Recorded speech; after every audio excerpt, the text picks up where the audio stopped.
In a world where gods walk hidden among men and legends whisper from the roots of the world tree, there are stories that bind us to ancient truths, mysteries that reach across the realms.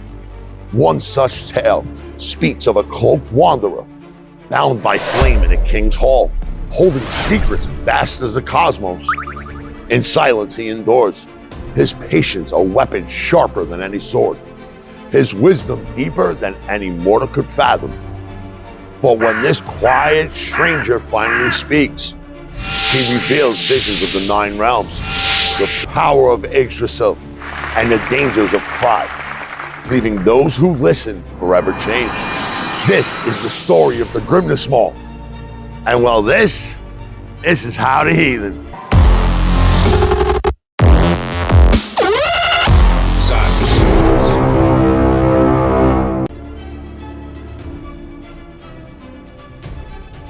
As Odin strides through the gates of Geirrod's hall, cloaked and hooded, there's an air of mystery about him.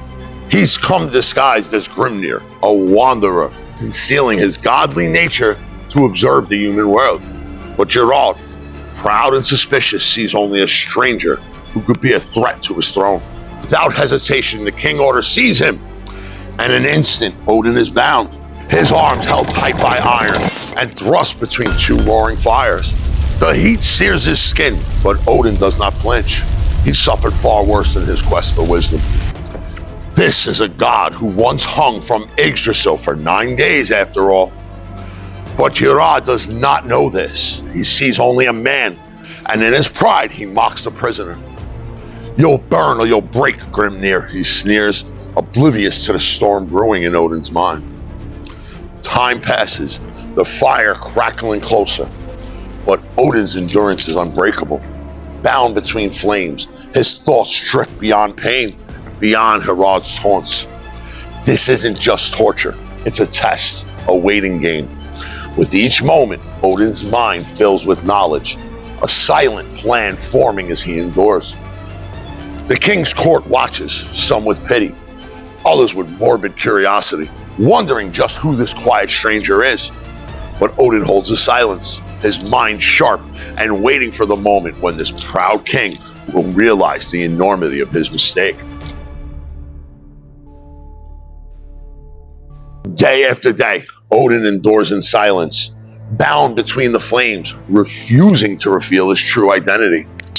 Even as his skin sears and his body weakens, his spirit remains fierce, unyielding. In these moments, he recalls his trials, the loss of an eye at Mimir's well, the self-sacrifice hanging on Yggdrasil. He's tested before, he will be tested again. And pain is only a fleeting sensation to one as ancient as he. His endurance speaks to the strength of the gods, his silence mocking Geirrod's ignorance. The onlookers in the hall murmur in awe, noting, how can a man withstand such torment without a cry? Yet, not everyone in the hall is without pity. Young Agnar, the son of Geirrod, observes the silent figure and feels an unexpected compassion. When he's sure his father's eyes are averted, he steps close, offering a drink of water to the prisoner. Odin looks into Agnir's eyes and sees a glimmer of kindness, untouched by his father's pride and cruelty. "Thank you, boy," he murmurs, his voice a low, knowing rumble. In this small act, Odin sees a glimmer of hope, a reminder that not all hearts are corrupted by power. And so he waits, his silence turning the hall's whispers into ripples of fear, and his patience into power. Finally, Odin speaks. His voice, a deep and resonant echo, fills the hall. "I am Grimnir," he declares, "and I have seen the roots of the world tree." His words flow like a river, telling tales of the 9 realms, describing the far reaches of Yggdrasil, the towering tree that connects every realm. He speaks of Asgard, the shining home of the gods, where the halls of Thor, Freya, and Balder stand proud. Each hall, he says, holds its own secrets, its own power. "Do you know, Geirrod," he continues, "that in Valhalla, the brave feast, surrounded by glory that no king could ever touch?" Geirrod sits uncomfortable yet entranced, hearing of places he never imagined, Odin's voice paints pictures of distant realms, sparking visions in the minds of his listener, of Valhalla's gold shields, of Thor's thunderous hall, of the quiet fields where the gods walk. His words are both a warning and a promise, as he hints that those who think themselves mighty should remember their place in the grand order. Around him, the hall is silent, each listener caught between fear and fascination, as if glimpsing the gods themselves for the first time. Before we continue with Odin's epic tale, I want to take a moment to tell you about the modern HAVAMAL.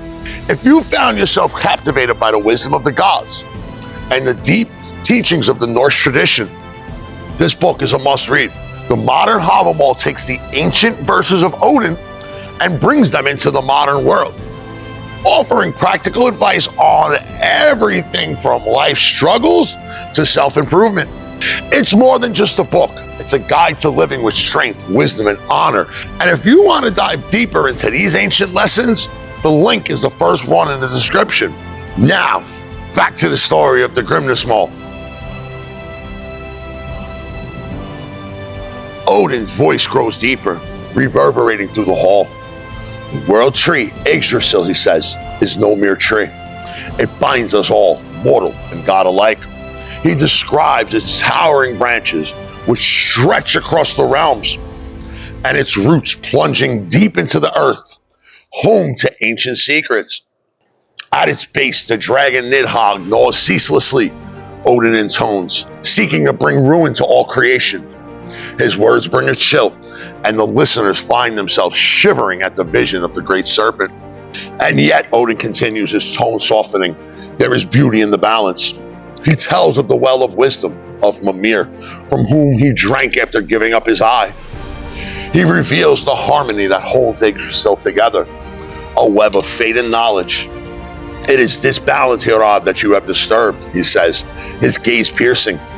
You sought to wield power without wisdom, to judge without knowledge. Around him, the audience is silent, as if even the fires have grown still, captivated by the voice of a god, unveiling truths no mortal could possibly know.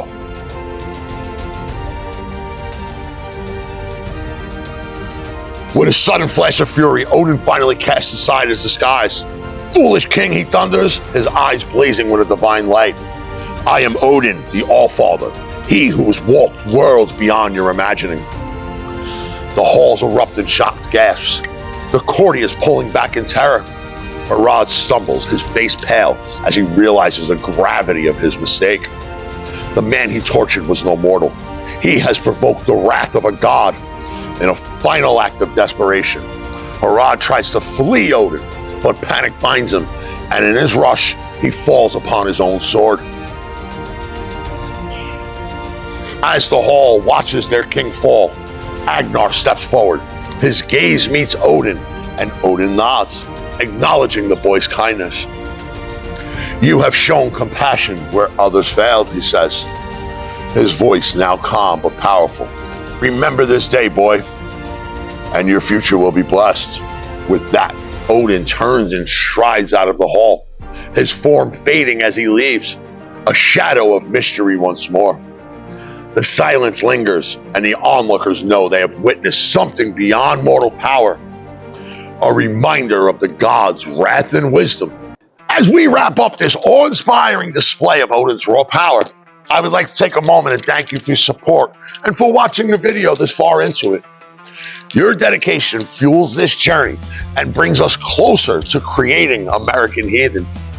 If you'd like to support this documentary, it's as simple as liking the video, leaving a comment, and smashing that subscribe button.